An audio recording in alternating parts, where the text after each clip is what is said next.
Welcome to Brave Together podcast, an empowering resource for the parents of children with disabilities, neurodivergence, and all unique needs. I didn't realize until I had my son how connected I feel to him and how disconnected I feel generally. Generally, it's just like a gaping dark hole and a lot of masking and a lot of, oh gosh, you're like this and you're joyful and it's like I show up in that space because I know people need me to show up in that space, but that is not how I feel on the inside. I feel like nothing. Hi, dearest Bravies. It's me, Susanna Lovell, fellow Brave mom, author, coach, and one of the dedicated co-hosts for the Brave Together podcast. For this story episode today, number 229, I get to talk to Natasha M, nurse, Esquire, who shares a story about her recent diagnosis of autism as an adult alongside her young son and how that is helping her redesign her life. And after she shares her story, I get to dive in and chat with her about what it was like growing up with undiagnosed autism, as well as ADHD, and how much more beautiful life is now that she doesn't have to mask all the time. Natasha is a neurodivergent innovator. She is also the managing director of partnerships and business operations at MRM Education, and her passion for learning and authentic relationship building fuels her mission to make education more equitable and impactful for all. Thank you for this amazing work. We are so lucky to have you on our planet, Natasha. A quick reminder here to join our free community at wearebravetogether.org to support our growth by rating and reviewing this podcast and sharing episodes that inspire you. And of course, check out our full episodes weekly on the We Are Brave Together YouTube channel. Natasha and I got to dive deep today, and I think you are really going to feel so inspired by her authenticity, as well as her powerful drive to help create a world that allows people to be their full selves without judgment. And now, please enjoy the oh so passionate truth teller, Natasha M, nurse. At 37, I was diagnosed with autism, high functioning, and ADHD. Honestly, this has changed everything for me. It was the missing puzzle piece. Many things suddenly made sense. The sensory overload, the social exhaustion, the way my mind was constantly running. But as eye-opening as the diagnosis was, I didn't have time to sit with it quietly. I'm a mom, and parenting while learning how to understand my own neurodivergent brain, that's been one of the most beautiful and complicated journeys I've ever taken.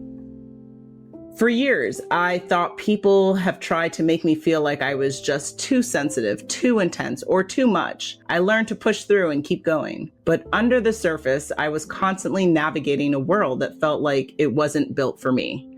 I masked all the time. I adapted, I overcompensated, but secretly knew this didn't seem right or even normal. When I became a parent, all of those internal struggles were magnified. There's no hiding from your triggers when a toddler is screaming, throwing food, or needing your full attention at 6 a.m. on a Sunday. Thanks to my supportive village, I was strongly encouraged that enough was enough. I needed to figure out how to parent without losing myself, and that meant finally learning how to support the real me. Since my diagnosis, I've had to unlearn a lot of what I thought I should be and start embracing who I actually am. Here are some lessons that have stuck. My needs matter too. Before I constantly put myself last, I thought being a good mom or good professional meant pushing through and staying strong. Now, I know that taking care of myself, whether it's a 10-minute break, alone time, or sensory decompression, isn't selfish, it's essential. Routines help, but flexibility is key. I thrive with structure, but life with a kid doesn't always follow the plan. Learning to build a rhythm that works for both of us and letting go of perfection has helped me feel more grounded and less overwhelmed. I've stopped doing things just because I'm supposed to. That includes going to social events that drain me, trying to be the quote-unquote perfect parent, or keeping up appearances to seem neurotypical. I'm done with that. I'd rather be real. I can only be myself, and thankfully, that's exactly what my son wants and needs. My son is learning from me every day. When I model emotional honesty, like saying, "Mommy needs quiet time," or "That sound is really loud for my brain right now," I'm teaching him that it's okay to advocate for yourself. And I love that. He's also really great at using the emotion posters we have throughout the house to share how he is feeling and what he needs and when he is feeling overwhelmed. Therapy has helped, but so has community. Finding others on platforms like Sharewell and Swellcast who share similar experiences, especially others diagnosed later in life, has been the best gift. I've also leaned into tools that make my days easier. Visual checklists, scheduled breaks, noise-canceling headphones, and building a home that feels like a calm, supportive space. And the biggest shift, giving myself permission to slow down, to rest, to stop proving myself and just be. One of the most unexpected blessings in this journey has been my role as managing director of partnerships and business operations at MRM Education. I get to wake up every day and work with a team that values difference, a place where neurodivergence and being neurodivergent isn't just accepted, it's celebrated. At MRM Education, we support diverse learners and their families in ways that feel deeply personal to me. My lived experience doesn't just inform the work, it is the work. I'm not hiding who I am, I get to lead with it. That kind of alignment between who I am and what I do, it's something I didn't even know I was missing until I had it. I'm letting go of hustle culture, of overcommitting, of constantly proving my worth. I'm focused on showing up authentically for myself, my beautiful, bold, and brilliant son, and my neurodivergent community. What's next? More growth, more storytelling, more building spaces where neurodivergent voices are heard, respected, and empowered. I want my child to grow up knowing that his mama showed up in the world as herself, fully, unapologetically, and with purpose. Being neurodivergent isn't just part of my identity, it's my strength, and it's shaped a life I'm finally proud to call mine.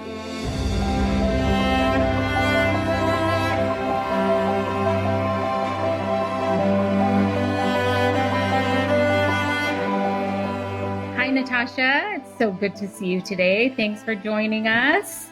So happy to be here. How are you? I'm doing okay today. I'm doing okay. How's that for an answer? How about you? I know it's such a hard question. Every other neurodivergent person I speak to, they're like, "Stop asking me that question," because it never feels safe really to answer it because if I told you my day is terrible, right? Like there's nothing you can do, and then if I told you my day is great, and you told me, yeah, well, it's kicking buckets, right? Like it's such a complicated question. I think for me, I'm always the person who I'd rather be like, what are you reading? Be like, girl, yeah, let me tell you, or what am I watching?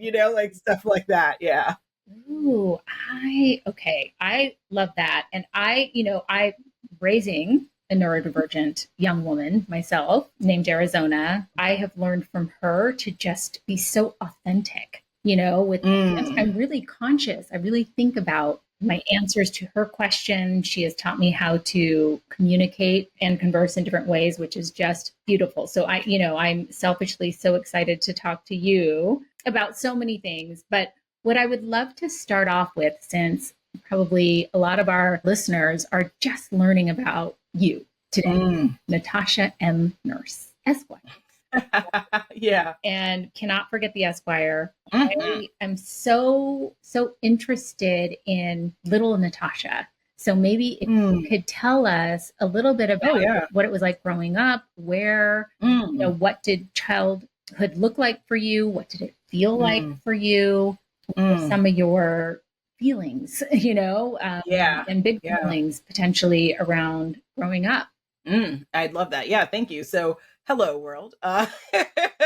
Who is Natasha M. Ewart before she became Natasha M. Nurse? Oh gosh, she was sad. She was a little sad girl. She was a very accomplished girl, but she was very sad, very lonely, very confused, not understanding why everything felt very immense and also very hard, and not having the emotional safety in the household to even talk through my feelings. I got diagnosed with autism and ADHD at 37. And if you were to ask me how I really feel, I feel like I'm like a 3-year-old, because it's only now am I starting to ask myself, how do I feel? Because that was never a question I ever asked myself. I saw that on television, on film.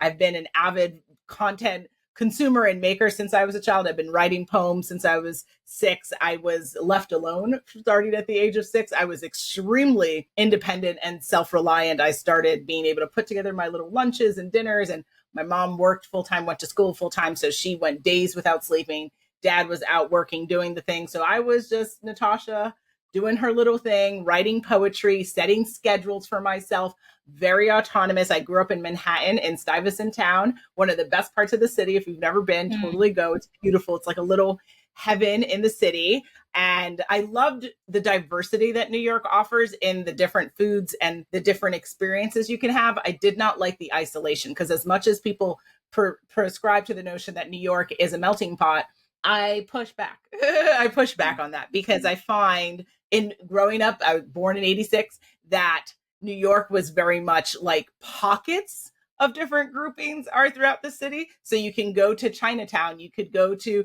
Italian town and India town, right? Like all these spaces. But in Stuytown, I was one of few Black people that lived there at the time. And, you know, very much race was a thing. The first time I heard the N-word, I was 6 years old. You know, so like as much as people are like, oh, everyone can be here and make it, it was hard. It was definitely hard. And I didn't understand just how to be, right? Because again, parents from Jamaica, so very much productivity driven household.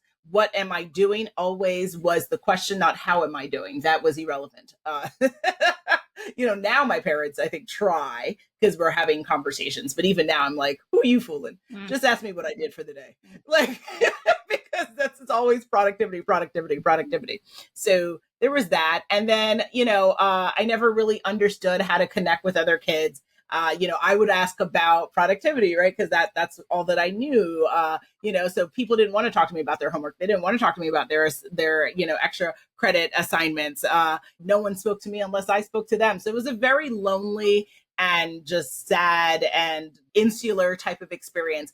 The highlight was I had a lot of freedom since I was left alone. So, and because I'm a good girl, I structured my time around homework and reading 50 books or 100 books a summer. Like I was very much, again, about being effective and productive, but never really growing in the space of how do I try to understand who Natasha is and who she wants to be, and envisioning, you know, the 39-year-old version I am today. You know, the 6-year-old never dreamed I could be her, because she didn't allow herself to dream that. She didn't even think about what it would be like to be me. So I'm now really uncovering, I think, things I probably should have done throughout childhood. Just it wasn't modeled to me. It wasn't safe for me. And so it's an interesting journey, and you know, Esquire. So what was my journey? Went to Penn State undergrad, wanted to be a vet because I love animals, because I didn't like people, right? Like, but I don't like cutting animals open. I don't like watching them die. So started taking law classes, started taking business classes. The autism, loved the structure and the order. And so loved that. Started New York Law School, woohoo. 2008 crash, perfect timing. Yay. Couldn't get a job. Yay. Got into legal education, sales, people operations, DEI, you know, and now managing director at MRM Education, which is where I kind of culminate all the skills that I've had throughout my career, all the things I can do, and bring it into a space where I can bring my best neurodivergent, self-reflective self. I mean, okay, so first of all, we have like 27 things in common already. I can't wait to talk to you more offline. And I'm just assuming you're still in the city. No, yeah, moved from New York to Arizona, June of 2019. Me and my husband wanted peace, and he's an electrical engineer. And so he's an engineering consultant now. And he was flying back and forth, took me one time, fell in love with the red earth and the cacti and the mountains and the peace. You know, people say good morning without trying to rob you. It's quite lovely.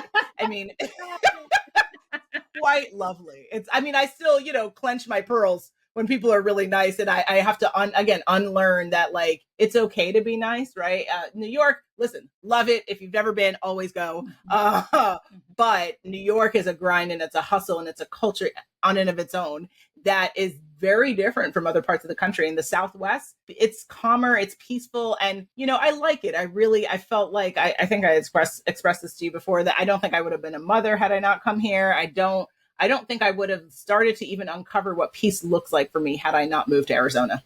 Wow. So another commonality. I also used to live in Arizona. That is part and parcel as to why I named my daughter Arizona. I actually had a beautiful, peaceful experience there. And I can understand and absolutely relate to sort of the immigrant parent mentality of like, okay, so tell me what you're doing, how you do it. And if you don't come home with an A plus, don't talk to me, right? Yeah. But I see how everything has prepared you for who you are today. So I love like reflecting back. I don't know if you are familiar with or have seen the film Slumdog Millionaire. Have you? Oh, yeah. Yeah. That is one of my favorite films just because you see all the pieces that you learn along the way to culminate in this one event that becomes so significant for you. And so as you were talking about all of your different stopping points, right? The blueprint so far, right? And we're only 39, Natasha. There's so much more to go, right? Definitely. Oh yeah. Yeah. No, I'm grateful for it. It's so interesting. I mean, the phrase like life is best understood backwards is 1,000% true. I mean, I try to teach my 4-year-old son, copy paste, also autistic, the idea that we want to be really present to understand what we're going through, but we're not going to understand it until we get through it. And we do a lot with him to help him understand how to tackle people anxiety and things like that. And it's always interesting because it's like we'll do the thing, and then after, it's nice to see the wheels turning of like, what did you like from this? Were you proud of yourself? Would you want to do this again? What would you do different? Like I'm trying to approach, that's what I love about parenting, because it forces you to be a better version of yourself, but also to like heal thyself through parenting, right? Like, and I see myself so differently, and it's a little selfish, but like, like I always say, like the most beautiful parts of me and my husband live inside of our son. Like, and he'll bring me to tears all the time because I'm just like, oh my gosh, like he's so beautiful. And like, that's what other people see of me, because it's so hard to see the beauty in myself, but I see it magnanimously through him. And I'm like, wow, that's what people think of me. That's what people, because I know the best of me is in him. So it's like, oh gosh, it makes me cry every time. Yeah. Yes. Well, because it's this idea that you give birth. And I want to ask you about your motherhood journey, because you were saying that you weren't quite sure if this would have happened if you had stayed in New York. But what I'm so curious about, because this is so relatable, and I feel like, I had this child, I gave birth, and right away I was like, oh my gosh, how whole and complete and perfect are you? I'm looking in the mirror and being like, okay, Susanna, but we're so hard on ourselves. And I was like, what's wrong with your hair? And what's it today? And then what do you get? This bulge around the middle and all of these different things. And yet here's my daughter, pooping and farting, and we're like celebrating with joy, right? Like so ecstatic. Yes, that's a good one. Get it out, right? Yes.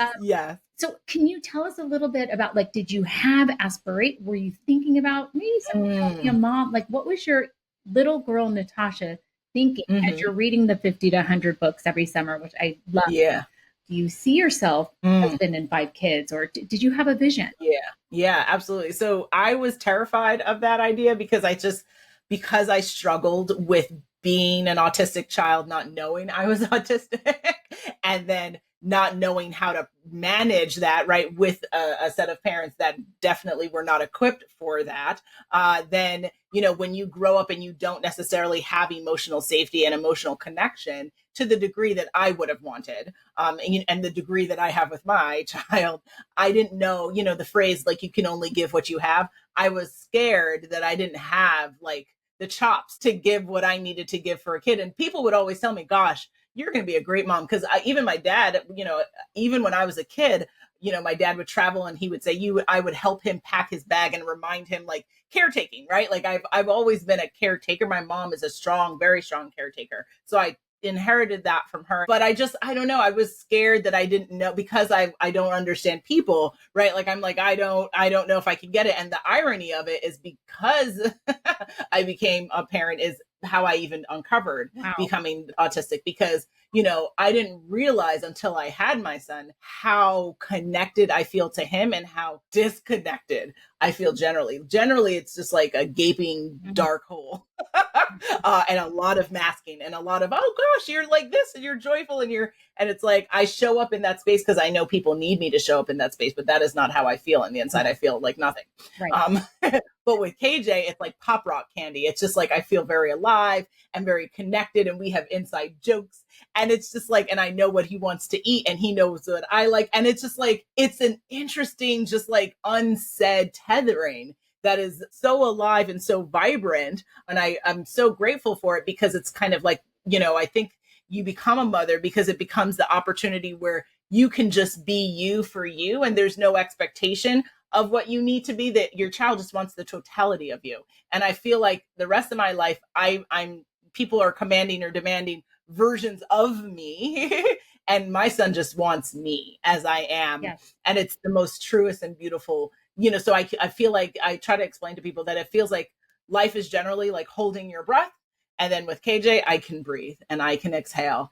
And there are few people in my life that I feel like I can exhale. Normally it's hold my breath and say the right things and do the right things and be the things, right? But I just, and that's why it can be so hard. And that's why neurodivergent people will struggle with, mental health issues, because we don't feel like we feel like we're living in a world not designed for us, but that is constantly scrutinizing us and judging us without taking us into consideration. So you're always failing and you're always not enough and you're too much of this and too little of that.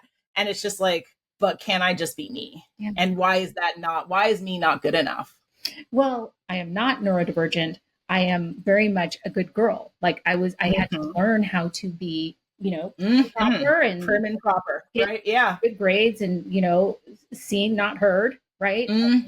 Especially a girl growing up in my family. And I love this beautiful opportunity that life provides for us through our children who choose us. I really absolutely fully believe that they choose to come through us, even though they are not of us, they come through us. And so I'm wondering if you have the same experience with KJ, who's now 4. It's like, you're, as a parent, you're like, I'm on this journey. I'm here to actually be with your soul along the journey. It's a parallel journey of learning and breathing and growing and evolving and transforming. And so I'm curious about the parallel portion of it where you're raising him. How did you even consider that perhaps he's on the spectrum, or did a doctor mention something to you? What was that like? And then how did that specifically turn the light bulb on for you with regard to you? Yeah, absolutely. So from early on, KJ definitely displayed that he was autistic. Me and my husband weren't sure necessarily. We saw something. So he does the standing on the tippy toes all the time. So he walks that way. And then he was, I don't know if you've seen other autistic kids do this, but he'll like line up all his trucks and his cars, and also an obsessive fixation around toys or specific things that they have to be lined up. And if anything moves or touches it, the world has gone awry, right? Like that type of stuff. And then he used to, for sensory stuff, I think at the time, he's thankfully calmed down, would get overwhelmed, overstimulated, and start like slapping his head, and then having those autistic meltdowns, right? Where it's more than a tantrum. It is definitely like falling apart kind of situation for him. And that was indicative of just like, this is notable. This is interesting. And then also very picky eater, I want to eat this, but now I don't want to eat that. I never want to eat this. I want to eat this, and I have to eat this, and that type of focus. And with me, thankfully, I do have some people in my support village where his godfather, I would talk to him about, just how I'm feeling and, his deep involvement with our kid. And, I was saying that when KJ would cry, and as a normal baby should, right? They'd cry. It was really, I was having really dark reactions where it was just painful on another level. It was as if I was being stabbed. Right. And it was just like, I can't take this anymore. And that was, not necessarily super healthy, right? Because your baby has to cry. That's a natural part of existence.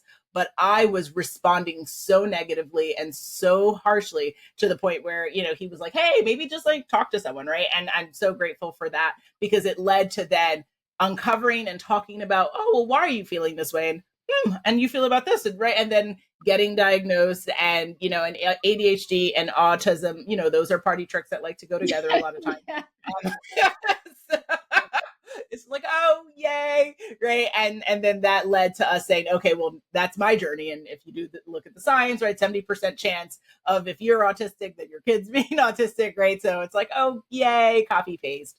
And so, and I also, he wasn't tested for ADHD yet. I'll do that a little bit later. And I think there's alignment there. There's definitely struggle with sleep, a lot of energy. I mean, he does have boy energy, which is a thing. Like, boy energy is a thing. I wanted to be a sloth most of my childhood. I was like, I'm just going to lay and read and be studious, watch a film or something. But he's like, I want to destroy, but then I want to line things up, and then I want to think, and then I want to watch this, and the going. So that, it was, again, it's so interesting how having a kid reveals more truth and honesty about you. Again, it's an honoring of exactly who we are, authentically, at our intrinsically, at our core. How is that? How is that wrong or bad? Really? It's not. It's just different. Yeah. Yeah, that's right. One of the things that I love in this piece that you read so beautifully for us is the idea that, and we talk about self-care and soul care, even as mothers, especially as caregivers. But, if we're adding in also the neurodivergent piece on mother and child, right? So I like how you talk about, well, my needs matter too. Can you tell us a little bit more about what that looks like for you? Oh, yeah, absolutely. So I really struggled with watching how hard, and my mom still does it, she's a person who, because she's a strong caretaker, always puts the needs of others before herself. And I think a part of that is growing up really a horrible, hard, abusive life in Jamaica taught her that it was everything else, all the work, all the things, but none of the things for her. So she's now in a stage of her life of retirement where her needs are coming more to the forefront. And I'm asking her to tell me, what do you want? What do you need? These were things that I'd never heard her, heard her ask for help. I never heard her say, this is what I would like. So I struggled with that, growing up, because again, I grew up Jamaican American, which I think is akin to kind of biracial, because in my household, Jamaica, but in the world, American, right? But American values are different than what Caribbean values are. So it was an interesting dichotomy of what the world perceived me as versus what I and my family perceive me as. And, where do I line and pick and choose? And it's not, you are holistically made up of, many things. Human beings are multifaceted. So you don't have to exist in one space or one box, right? It's all the boxes, all the things. And so because of that narrative, though, I knew that, and me and my husband talked about this even when we were dating, of if he being a father was really important to him. But I told him, if we're going to do this, I didn't know I was autistic right early on, but I did know that there are certain things that I struggle with. The autism and the ADHD means I'm also a little bit impatient and rigid, right, around what I need and how things have to be. And he's more patient, and he can, flex and bend a little bit more, which that's harder for me. I really struggle with that, right? Because if I set my tone for the day, it's really hard if someone just blows it up, which kids, they do what they do when they want to do. And it's like, oh gosh, how do I manage? So we talked about the fact that he wanted to be more of a stay-at-home dad. He wanted to do more of the traditional caretaking. If I was interested in doing more of the working, and I'm like, yes, Alex, 200, I 1,000% sign up for that. Yeah. So we talked about the fact that what motherhood was going to have to look like for me, even though I didn't fully know all the reasons driving that, and I like that KJ grows up seeing modern motherhood in how it worked for me versus modern parenthood and fatherhood, what it looks like for my husband. But, I will definitely, we'll go to an activity, for instance, and then I need an hour or 2 hours by myself, and I'll tell KJ, hey, mommy's going to go upstairs. I need to decompress. I need some alone time. And he, it's hard because he craves mama. He just does. Yeah. But he also, I think, appreciates, and I hope he will learn to appreciate the fact that I'm saying what my needs are and I'm implementing. I'm not just talking. I'm going and I'm taking my alone time. Yes. Or, when I tell him, what, it's time for a nap, right? Mommy, you're going to nap. Yes, I'm going to nap.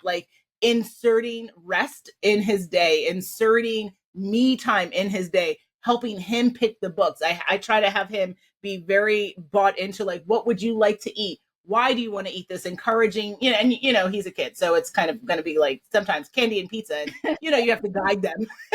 Well, uh, but, he sees me create the life that I want for myself, which is more important than me telling him what I want my life to be. Right. Because, kids, as much as you can tell them what you want them to do and feel, they see, and it's what they see that dictates what they internalize. And so I'm very conscientious around trying to demonstrate what I need KJ to understand about who I am as a mother and who I am as a person, rather than tell him who I am. Amen and bravo. And what's happening now is that he's learning self-advocacy at such an early stage. That is a beautiful quality that I wish for every child to be able to, witness in their households and their surroundings. I am so happy that KJ and you and Alex are together in this like symbiotic little bubble of juiciness and joy. Thank you. So in terms of your storytelling, you're talking about what's next for you, more growth, more storytelling. Yeah. What does that look like for you? Oh, yeah. Thank you. So for me, I think growth in that, again, right, I'm 39 going on 4, right? Like I am trying to start to understand what is this next chapter going to look like now that I know, because once you get the diagnosis, that's not the end of the chapter, that's the beginning of the chapter. So I'm now in the beginning of a new book of my life, written and designed by me, for me, right? As Tony Robbins teaches us, life is happening for you, not to you, right? So, what does that look like for me? So part of it is definitely the body of work I do with MRM education, helping parents and organizations get the services they need for their neurodivergent and neurotypical students, getting the college support that they need for both audiences, right? And doing great work there as who I am, not holding my breath. So I think that that's exciting. And I look forward to a very abundant and promising future there. But also, I'm a content creator, I'm a speaker, I'm a podcaster, I'm an author, right? So continuing to live out, create stories, share stories, inspire others to do the same. That's also really important for me, because I think, my greatest idol was Maya Angelou, because she showed me that you don't have to be one thing or do one thing. So that's very much a part of with the ADHD. Why you look at my LinkedIn and you say, this girl, wait a minute, this is a profile for 27 people. This doesn't make sense. But it does. When you know me, you're like, oh, this totally reads.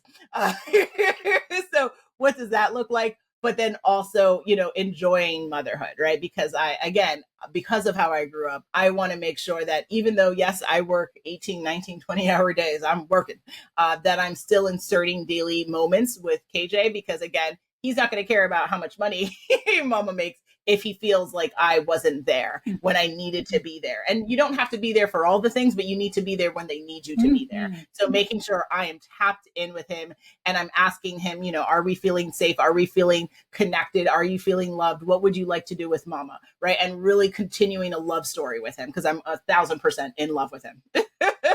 And making sure that he becomes the man he has envisioned, that we make space for growth and failure and wins. And what does that look like for him? It doesn't matter what me or dad think. It's all about him, right? And making sure that that looks good. And then also just being curious. I think life is really heavy right now, and it's probably going to be heavy for the next couple of years. How do we still make space for joy? How do we still find time to laugh? How do we still find time to be like, oh, I don't know, let me find out. Right. And like really serve that inner person, because, I heard a phrase that someone said, you never grow up. Right. So like that 6-year-old version of you, that 10-year-old, that 12-year-old, she's still there. He's still there. Right. Like they're still within us. But how are we serving them? How are we catering to them? How are we making sure that they're proud of who we are today? There's a lot of internal work that has to happen. Right. And we have to be willing to do it, because if you're not willing to do the work, then you can't desire the outcome that you want. So that's what comes next for me. And yes, taking care of little Natasha as through the lens of being Mama Natasha to KJ, right? And then also this new lens of you're just starting this with a new lens. You're 4 years old, right? So next year, 5, 6, 7, right? So you have the universe is exactly telling you that everything is for Yes, every exactly. circumstance, situation, challenge, Absolutely. experience. And I'm kind of getting the chills because I'm just feeling all of Thank this you. synergy in your life, your purpose, your son, everything is, Thank you. it's like your life and you're living and you're living. It's all enmeshed, Yeah. right? Yeah. Thank you. So lastly, thank you for this conversation. And I know that we're going to be following me, my daughter, because Yeah. honestly, she is looking for neurodivergent female role models, Yes. especially role Yeah. models of color. Okay. So Yeah.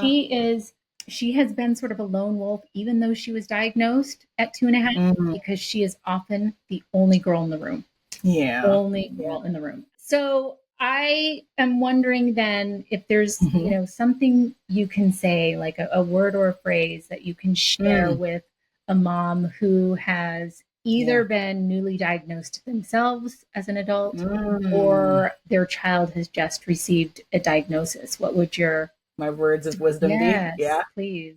Absolutely. I would say, please take a deep breath. We struggle so much in life with not getting enough oxygen and water. So take a deep breath, drink some water, hold your heart, right? Hold your temple, hold your body, and say, like, I am okay. No matter what's going on in your life, you have to know that you are okay and that this is happening for a reason, right? So I'm grateful to know that I can, no matter what faces me, that I know I'm going to be okay and I'm going to learn something, right? So I would encourage that parent and that child to know, first, you are who you are. If you were meant to be somebody else, you would be. So this is the journey. This is the path, right? Own it, accept it. Let's step into it. We can't make something better. We can't do something different if we won't first accept that this is where we're at, right? So accept where you're at and then get excited, because there's a lot of resources, there's a lot more science, there's a lot more support that's out there that's going to make this journey whatever you want it to be. And the language of better and worse, right? If that doesn't serve you, don't use it. Yes. Now is the time to figure out what you need to do to serve you. I try to tell KJ that all the time. Don't say something if it's not serving you, if it's causing havoc.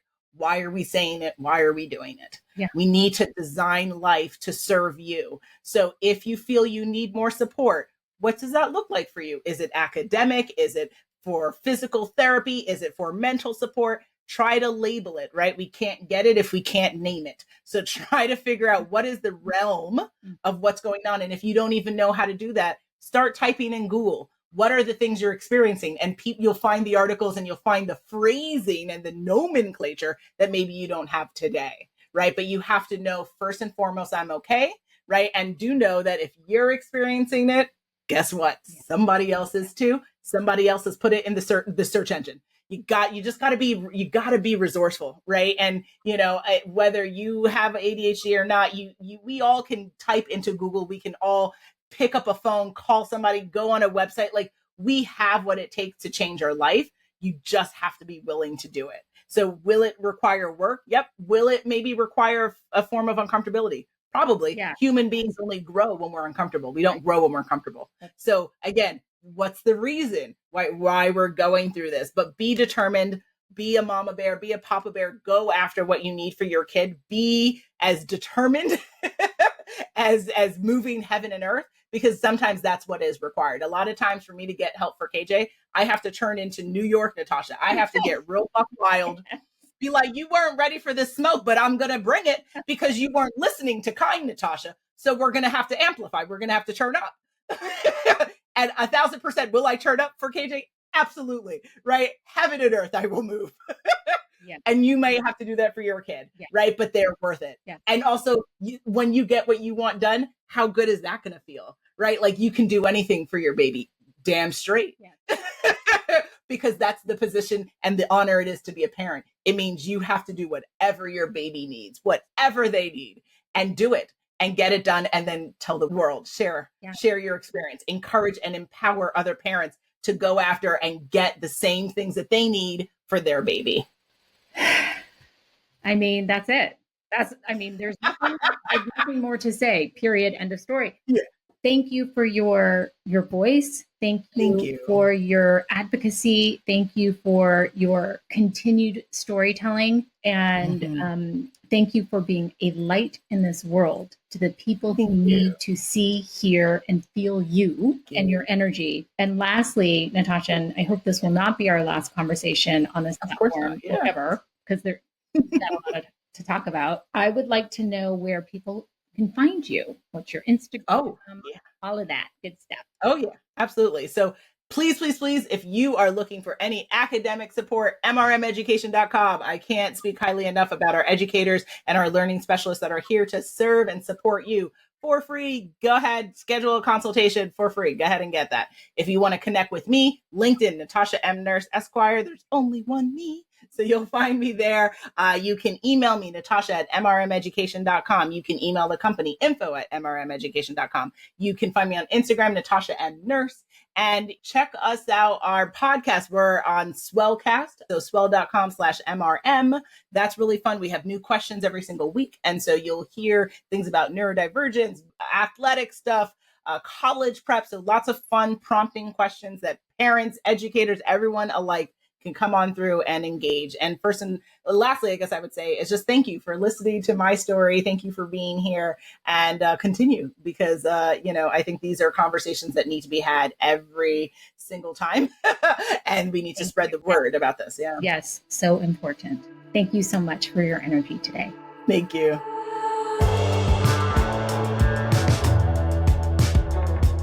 Thanks so much for listening today. Do us a favor and leave us a review and a rating so that this podcast can get into the ears and the hearts of more and more moms. Did you know that Brave Together podcast is an extension of our nonprofit organization, We Are Brave Together? We Are Brave Together serves an international community of caregiving moms, offering support groups that are virtual and in-person, educational resources, and low-cost weekend retreats. And we have published our first anthology of caregiving stories entitled Becoming Brave Together, Heroic, Extraordinary Caregiving Stories from Mothers Hidden in Plain Sight. It will encourage and validate every parent caregiver. To join us today, go to wearebravetogether.org. Our support and sisterhood awaits you. Brave Together podcast is for entertainment and education purposes only. It's not a substitute for professional care and should not be relied on for medical or mental health advice. The use of any content on our podcast, links, show notes, or on our website is to be done at your own personal risk. Please seek out a professional to assess your own medical or mental health concerns, because we are all beautifully complex and the content of this podcast is for a broad audience.